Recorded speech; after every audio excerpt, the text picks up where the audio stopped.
સંવંત 1876 માગશર સુધી પૂનમના દિવસે શ્રીજી મહારાજ ગઢડા મધ્યે દાદા ખાચરના દરબારમાં શ્વેત વસ્ત્રોમાં બેઠા હતા અને પોતાના મુખારવિંદની આગળ મુનિ તથા સાધુ તથા દેશના હરિભક્તન સભા ભરાઈ બેઠી હતી. નીલા ભગત કી જય.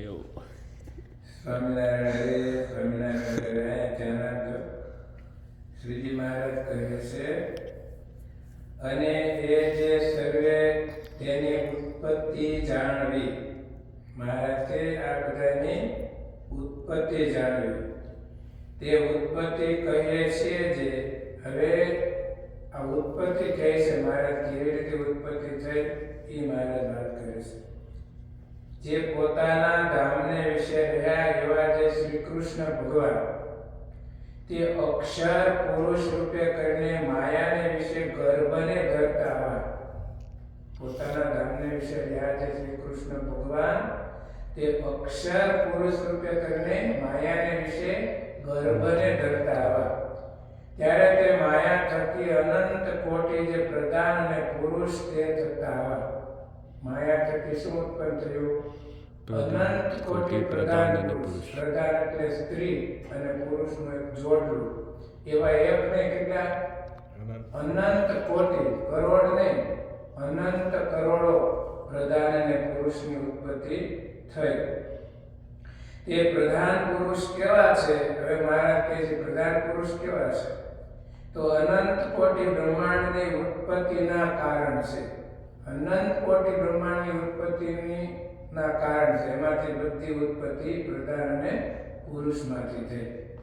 પહેલા મહારાજે કીધું કે ભગવાન અક્ષર પુરુષ રૂપે કરીને માયાને વિશે ગર્ભને ધારણ કરતા હતા. પછી માયા થકી અનંત કોટી પ્રધાન અને પુરુષ થતા હતા. અને તે પ્રધાન પુરુષ કેવા છે? તો અનંત કોટી બ્રહ્માંડની ઉત્પત્તિના કારણ છે. તે મધ્ય એક બ્રહ્માંડની ઉત્પત્તિના કારણ જે પ્રધાન પુરુષ તેને કહીએ છીએ. અનંત કોટી પ્રધાન પુરુષ ઉત્પન્ન થયા, પણ મહારાજ તે એમાંથી હવે અમે એક બ્રહ્માંડની ઉત્પત્તિના કારણ પ્રધાન અને પુરુષને કહીએ છીએ. એક બ્રહ્માંડની ઉત્પત્તિ, અનંત કોટી તો છે પણ એમાં એક બ્રહ્માંડની ઉત્પત્તિની વાત મહારાજ કરે છે. બ્રહ્માંડ કેટલા લોકનું છે? 14 લોકનું એક બ્રહ્માંડ કહેવાય. કેટલા લોકનું? 14 લોકનું. 14 લોકનું બ્રહ્માંડ છે એ વિરાટ નારાયણનું સ્વરૂપ છે, એનું શરીર છે, એનું મહત છે ને આપણું નાનું છે. પંચભૂતનું શરીર આપણું છે ને એનું મહત છે, આપણું નાનું શરીર છે. પિંડ બ્રહ્માંડની એકતા કઈ ને મહારાજે ખગોળ ભૂગોળના વચનામૃતમાં 14 લોકના નામ બતાવ્યા અને 14 લોકમાં કોણ કોણ રહે છે એ બધી વાત બતાવી. કોણ કોની ઉપાસના કરે બધી વાત બતાવી. આની નીચે 7 લોક છે. કેટલા? 7. આ આપણો મૃત્યુ લોક છે, જેને ભૂરલોક કહેવામાં આવે. ભૂ એટલે પૃથ્વી, ભૂરલોક. પછી આની નીચે અતળ, વિતળ, સુતળ, તળાતળ અને મહાતળ, રસાળ અને પાતાળ. 7. આની નીચે 7 લોક છે અને આ મૃત્યુ લોક થઈને ઉપર 7 લોક થાય એટલે 14 લોકનું એક બ્રહ્માંડ કહેવાય. જો આ ભૂરલોક, ભુવરલોક, સ્વર્ગલોક, જનલોક, મહરલોક, પિતૃલોક અને સત્યલોક, આ 7 લોક મૃત્યુલોક થઈને 7 લોક, 7 ને 7 14 લોક થાય. 14 લોકનું એક બ્રહ્માંડ કહેવાય. હવે એક બ્રહ્માંડની ઉત્પત્તિ મહારાજ કહે છે. એક બ્રહ્માંડની ઉત્પત્તિના કારણ જે પ્રધાન પુરુષ તેને કહીએ છીએ, જે પ્રથમ પુરુષોત્તમ એવા જે શ્રી કૃષ્ણ ભગવાન તે પુરુષ રૂપે કરીને પ્રધાનને વિશે ગર્ભને ધરતા હતા. પછી તે પ્રધાન થકી મહાતત્વ ઉત્પન્ન થતું હોવું. પ્રધાન પુરુષમાંથી શું ઉત્પન્ન થયું? મહાતત્વ. મહાતત્વ થકી 3 પ્રકારનો અહંકાર ઉત્પન્ન થતો હોવો. મહાતત્વ થકી 3 પ્રકારનો અહંકાર ઉત્પન્ન થયો: રાજસ, તામસ અને સાત્વિક. તેમાં સાત્વિક અહંકાર થકી મન અને ઇન્દ્રિયોના દેવતા ઉત્પન્ન થતા આવ્યા. હવે આપણા શરીરના જે 24 તત્વ છે ને, એક બ્રહ્માંડની ઉત્પત્તિ ભગવાન કહે છે કે સાત્વિક અહંકાર થકી શું થયું? મન અને ઇન્દ્રિયોના દેવતા ઉત્પન્ન થયા.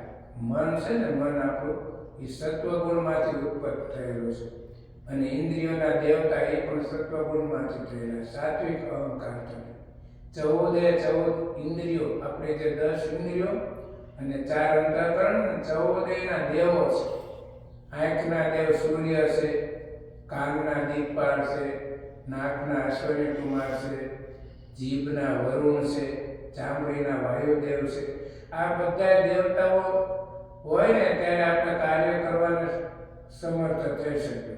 દેવતા ઉડી જાય ને એટલે કાંઈ કામ કરી શકીએ નહીં. આપણે નથી 80-90 વર્ષની ઉંમર થાય દાદાને, દાદાને કાંઈ દેખાતું નથી. આંખના દેવતા ઉડી ગયા હોય એટલે ન દેખાય. કાને સંભળાતું ન હોય તો કાનના દેવ દીપપાળ વયા ગયો એટલે કાને ન સંભળાય. એટલે બધી જ ઇન્દ્રિયોના દેવતા છે. જો હાથના ઇન્દ્ર છે, પગના ઉપેન્દ્ર છે, શિષ્ણના પ્રજાપતિ, ગુદાના યમરાજ છે, આ બધા દેવો છે. વાણીના અગ્નિ છે, 10 ઇન્દ્રિયો અને 4 અંતઃકરણ. મનના ચંદ્રમા છે, બુદ્ધિના બ્રહ્મા છે, ચિત્તના વાસુદેવ, અહંકારના રુદ્ર. આ 14 ના દેવો છે. એની ઉત્પત્તિ શેમાંથી થઈ? મન અને ઇન્દ્રિયોના દેવતા સાત્વિક અહંકારમાંથી ઉત્પત્તિ થઈ. એટલે કેટલા થયા ગણજો? ઇન્દ્રિયોના દેવતા અને મન. અને રાજસ અહંકાર થકી 10 ઇન્દ્રિયો, બુદ્ધિ અને પ્રાણ ઉત્પન્ન થતા આવ્યા. રાજસ અહંકાર થકી શું ઉત્પન્ન થયું? 10 ઇન્દ્રિયો આપણી, 5 કર્મ ઇન્દ્રિયો અને 5 જ્ઞાન ઇન્દ્રિયો. આપણે પહેલા સમજાવ્યું ને, 5 કર્મ ઇન્દ્રિયો, 5 જ્ઞાન ઇન્દ્રિયો. યાદ રહે? કોઈ બોલો, જ્ઞાન ઇન્દ્રિય કોને કહેવાય? 5. પછી કર્મ ઇન્દ્રિય નીલ ભગત કહે છે. જીભ. હા. પછી ઓલું એક મિનિટ ખમો.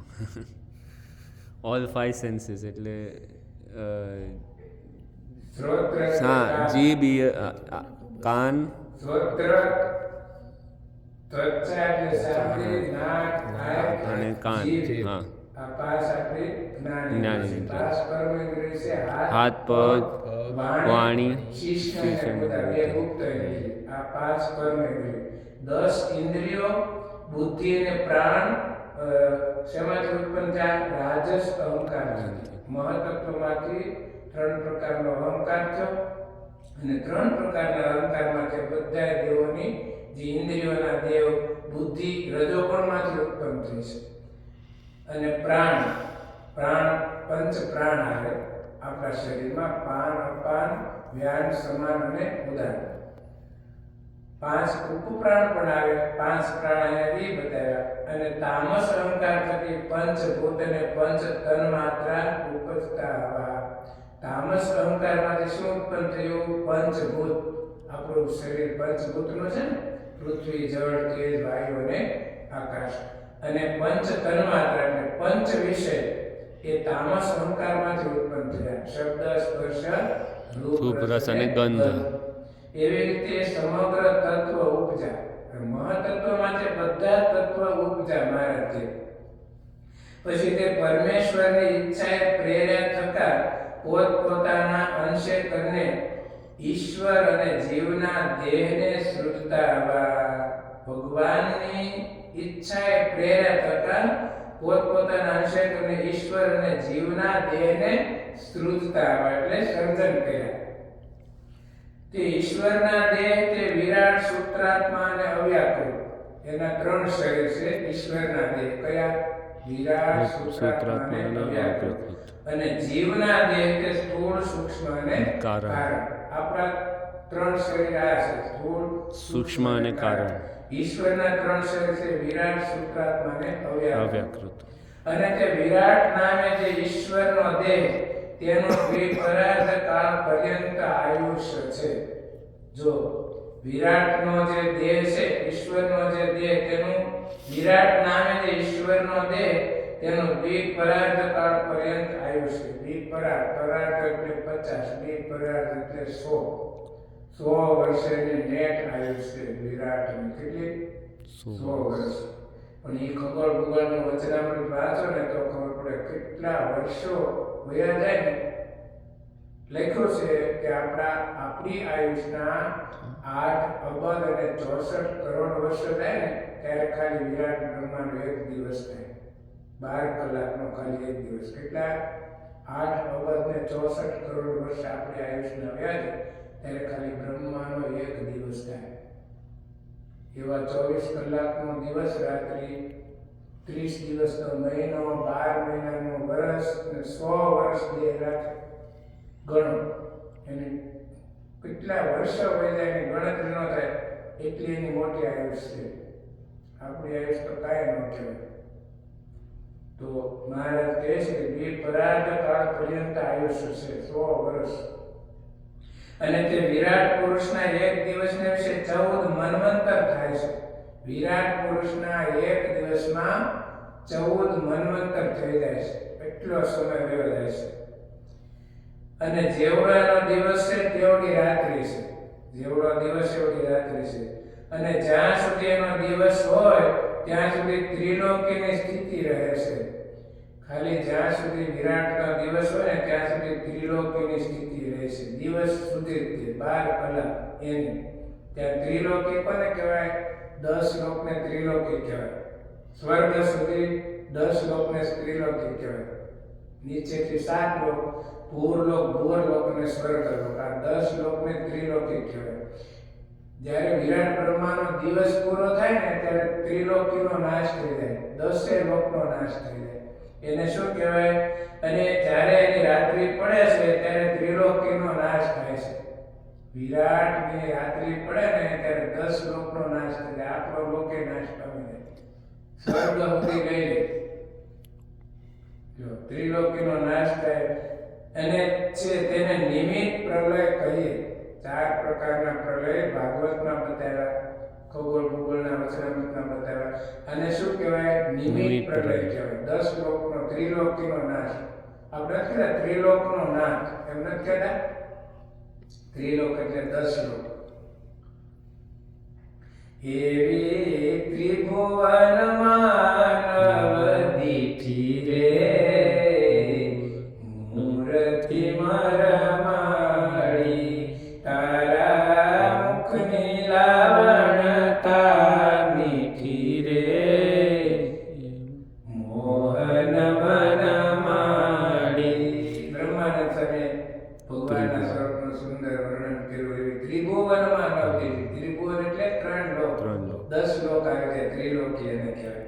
એટલે મહારાજ કે વિરાટ બ્રહ્માને જ્યારે દિવસ પૂરો થાય અને રાત્રિ પડે ત્યારે ત્રિલોકીનો નાશ થઈ જાય છે. એને નિમિત્ત પ્રલય કહે. અને જ્યારે તે વિરાટ પુરુષનો દ્વિપરાર્ધ કાળ પૂરો થાય છે ત્યારે તે વિરાટ દેહનો સત્યાદિક લોક સહિત નાશ થાય છે. વિરાટ દેહનો પુરુષનો દ્વિપરાર્ધ કાળ એટલે 100 વર્ષની આયુષ્ય પૂરી થઈ જાય ત્યારે વિરાટ દેહનો સત્યાદિક લોકે સહિત નાશ થાય છે. સત્યલોક છેલ્લો 14મો લોક સત્યલોક, ત્યારે 14 લોક સહિત નાશ થાય છે. અને મહદાદિક જે 24 તત્વ પ્રધાન પ્રકૃતિ અને પુરુષ એ સર્વે મહામાયાને વિશે લય પામે છે. એનો જ્યારે સત્યલોક સહિત નાશ થાય ત્યારે જે 24 તત્વ છે પ્રધાન પ્રકૃતિ અને પુરુષ બધા મહામાયાને વિશે લય પામે છે, લીન થઈ જાય. તેને પ્રાકૃત પ્રલય કહીએ. એને શું કહેવાય? પ્રાકૃત પ્રલય. વિરાટ બ્રહ્માનો જ્યારે આયુષ પૂરી થઈ જાય ત્યારે મહારાજ કે એ બધા જ તત્વો મહામાયાને વિશે લય પામે, એને પ્રાકૃત પ્રલય કહેવાય. 14 લોક સહિત બધું નાશ પામી જાય. અને એ મહામાયા તે અક્ષર બ્રહ્મના પ્રકાશને વિશે લય પામે છે. અક્ષર બ્રહ્મ એટલે ભગવાનનું ધામ. એ પ્રાકૃત પ્રલય થાય ત્યારે મહામાયાને વિશે અક્ષર જે છે તે અક્ષર બ્રહ્મના પ્રકાશને છે લય પામી જાય છે. જેમ સૂર્ય ઉગે ત્યારે ચંદ્ર તો હોય જ છે, પણ એનો જે તેજ છે સૂર્યના તેજમાં લીન થઈ જાય. બરાબર? જેમ દિવસને વિશે રાત્રિ લય પામે છે, દિવસ હોય ત્યારે રાત્રિ દેખાય છે, રાત્રિ લય પામી જાય દિવસમાં, તેમ લય પામે છે. તેને આત્યંતિક પ્રલય કહીએ. જો આને આત્યંતિક પ્રલય કહેવાય. બધું જ નાશ પામી જાય. અક્ષર બ્રહ્મ સિવાય ભગવાનના ધામ અને મુક્ત અને મહારાજ સિવાય કાંઈ રહે નહીં. એને આત્યંતિક પ્રલય કહેવાય. અને દેવ દૈત્ય અને મનુષ્યાદિકના જે દેહ તેનો જે ક્ષણ ક્ષણ પ્રત્યે નાશ તેને નિત્ય પ્રલય કહીએ. આ ચોથો નિત્ય પ્રલય, નિમિત્ત પ્રલય, પ્રાકૃત પ્રલય અને આત્યંતિક પ્રલય. આત્યંતિક પ્રલયમાં અક્ષર બ્રહ્મ મુક્તોને ભગવાન સિવાય કાંઈ રહેતું નથી. તો મહારાજ કે મનુષ્યના દેહ, આપણા જે મનુષ્ય શરીર છે, જે કાંઈ આપણે આ દેહ દેખાય ને પશુ પક્ષી મનુષ્ય, એ જે ક્ષણ ક્ષણ પ્રત્યે જેનો નાશ થાય છે. આપણે જોવામાં આવે છે ને પાણીના પરપોટાની જેમ જીવજંતુ મરે, કીડી મકોડી મરે, મનુષ્ય મરે, પશુઓ મરે, પક્ષીઓ મરે. આપણી દ્રષ્ટિમાં આપણે જોઈએ નાશ કરે છે, એને નિત્ય પ્રલય કહેવાય. શું કહેવાય? નિત્ય પ્રલય. ક્ષણ ક્ષણ પ્રત્યે જેનો નાશ થાય એને નિત્ય પ્રલય કહેવાય. દેવ દૈત્ય અને મનુષ્યાદિકના જે દેહ તેનો જે ક્ષણ ક્ષણ પ્રત્યે નાશ તેને નિત્ય પ્રલય કહીએ. એવી રીતે જે વિશ્વની ઉત્પત્તિ, સ્થિતિ અને પ્રલય તેને જો જાણે તો જીવને સંસારને વિશે વૈરાગ્ય થાય. શ્રીજી મહારાજ એમ કહે છે કે આવી રીતે વિશ્વની ઉત્પત્તિ, સ્થિતિ અને પ્રલયને જો જાણે તો જીવાત્માને સંસારને વિશે વૈરાગ્ય થાય અને ભગવાનને વિશે ભક્તિ થાય છે. અને જ્યારે સર્વે બ્રહ્માંડનો પ્રલય થાય છે ત્યારે જે સર્વે જીવ છે તે તો માયાને વિશે રહે છે. બધાય બ્રહ્માંડોનો પ્રલય થઈ જાય ત્યારે જીવ ક્યાં રહે? આપણને એમ થાય ને બધું નાશ પામી જાય તો જીવ ક્યાં હોય બધા? તો મહારાજ જે માયાને વિશે એ બધા જીવ રહે છે. અને જે ભગવાનના ભક્ત છે તે તો ભગવાનના ધામમાં જાય છે. બીજા જે કાંઈ જીવાત્મા છે મહામાયામાં માયાને વિશે રહે છે અને ભગવાનના ભક્તો છે તે ક્યાં જાય છે? ભગવાનના ધામમાં જાય છે. જેણે ભજન કર્યું હોય, ભગવાનની ઉપાસના કરી હોય, ભગવાન ભજા હોય, ધર્મનું પાલન કર્યું હોય તો એ ભગવાનના ભક્ત બધા આત્યંતિક પ્રલય થઈ જાય તો ભગવાનના ભક્ત ભગવાનના ધામમાં આવે છે. મૃત્યુ તો બધાયનો થઈ જાય પણ ભગવાનના ભક્ત છે એ ભગવાનને પામે. છેલ્લો પ્રશ્ન મુક્તાનંદ સ્વામી મહારાજને પૂછે છે.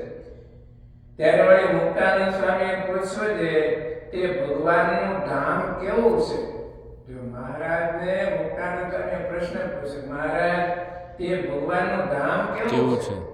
આપણે એમ કહીએ ને આપણે અક્ષરધામમાં જવું છે, આ દેહ પડી જાય પછી આપણે ભગવાનના ધામમાં જવું છે, તો ભગવાનનું ધામ કેવું છે એ પ્રશ્ન મુક્તાનંદ સ્વામી મહારાજને પૂછ્યો ત્યારે મહારાજ કહે છે. ત્યારે શ્રીજી મહારાજ બોલ્યા છે ભગવાનનું ધામ તો સનાતન છે. જેનો કોઈ દિવસ નાશ થતો નથી. સનાતન આપણે કહીએ ને અમારો સનાતન ધર્મ છે. સનાતન ધર્મ એટલે અનાદિથી. મહારાજે શિક્ષાપત્રીમાં કીધું કે ધર્મ કોને કહેવાય? તો મહારાજ કે શ્રુતિ સ્મૃતિએ જે પ્રતિપાદન કર્યું. શ્રુતિ એટલે વેદ અને સ્મૃતિ એટલે ઋષિ મુનિઓએ લખેલી સ્મૃતિઓ. શ્રુતિ સ્મૃતિએ પ્રતિપાદન કર્યો એવો જે સદાચાર તેને ધર્મ જાણવો. શિક્ષાપત્રીમાં ભગવાન સ્વામિનારાયણ લખ્યું. ધર્મ કોને કહેવાય? ધર્મ કોઈ સંપ્રદાય નથી. ધર્મ 4 વર્ણ અને 4 આશ્રમ બધાને ધર્મ લાગુ પડે. આપણે કહીએ ને સનાતન ધર્મ. યા શ્રુતિ એટલે વેદ, સ્મૃતિઓ એટલે ઋષિ મુનિઓ જે લખેલી સ્મૃતિઓ, એમાં જે સદાચારનું પ્રતિપાદન કર્યું હોય, નાહવું, ધોવું, પવિત્રપણે રહેવું, ગાળવું, સાળવું, આ બધું સ્પર્શ કોનો કરવો, કોનો ન કરવો, આ બધા સદાચાર લખ્યો ને એ જ ધર્મ છે. મહારાજ એવો સદાચાર તેને ધર્મ જાણવો. એટલે અહીંયા મહારાજ કહે છે કે ભગવાનનું ધામ કેવું છે? ત્યારે શ્રીજી મહારાજ બોલ્યા છે કે ભગવાનનું ધામ તો સનાતન છે, નિત્ય છે, જે ક્યારેય અનિત્ય નથી, ક્યારેય નાશ નથી, અપ્રાકૃત છે, પ્રાકૃત નથી, દિવ્ય છે, સચ્ચિદાનંદ છે, સચ્ચિત અને આનંદમય છે, ચિત્તને આનંદ પમાડનારું છે, સત્ય છે, અનંત છે, જેનો કોઈ માપ નથી, અને અખંડ છે, જેનો ક્યારેય નાશ નથી, ખંડિત નથી. તેને દ્રષ્ટાંતે કરીને કહીએ છીએ. હવે ભગવાન દ્રષ્ટાંત આપીને સમજાવે ભગવાનનું અક્ષરધામ કેવું છે. જેમ પર્વતને વૃક્ષાદિકે સહિત અને મનુષ્ય પશુ, જો પર્વત, વૃક્ષો, મનુષ્ય, પશુ, પક્ષી આદિકની જે આકૃતિ તેને સહિત એવી જે આ સમગ્ર પૃથ્વી, આખી પૃથ્વી, પશુ, પક્ષી, ઝાડ, પાડ જે કાંઈ દેખાય એ સમગ્ર પૃથ્વી તે કાચની હોય. બધું જ કાચનું હોય. આખી પૃથ્વી, પશુ, પક્ષી, મનુષ્ય, ઝાડ, પાડ બધું કાચનું હોય. અને આકાશને વિશે જે સમગ્ર તારા તે સર્વે સૂર્ય હોય. આકાશમાં જેટલા તારા છે બધાય સૂર્ય હોય. પછી તેને તેજે કરીને તે સમગ્ર આકૃતિ સહિત કાચની પૃથ્વી જેવી શોભે તેવી શોભાએ યુક્ત ભગવાનનું ધામ છે. આખી પૃથ્વી કાચની હોય અને જેટલા આકાશમાં તારા છે એટલા સૂર્ય હોય તો એનો કેટલો પ્રકાશ થાય? એવી પ્રકાશયુક્ત મહારાજ કે ભગવાનનું ધામ છે. તેને તેજે કરીને તે સમગ્ર આકૃતિ સહિત કાચની પૃથ્વી જેવી શોભે તેવી શોભાએ યુક્ત ભગવાનનું ધામ છે. એવું જે ભગવાનનું ધામ તેને ભગવાનના ભક્ત છે તે સમાધિને વિશે દેખે છે અને દેહ મૂક્યા પછી એ તેજોમય જે ભગવાનનું ધામ તેને પામે છે. આવું જે ભગવાનનું ધામ છે તેને ભગવાનના ભક્ત છે તે સમાધિને વિશે દેખે છે અને દેહ મૂક્યા પછી એ તેજોમય જે ભગવાનનું ધામ તેને પામે છે. ઇતિ વચનામૃતમ. એવી રીતે ગઢડા પ્રથમનું 12મું વચનામૃત થયું. સહજાનંદ સ્વામી મહારાજની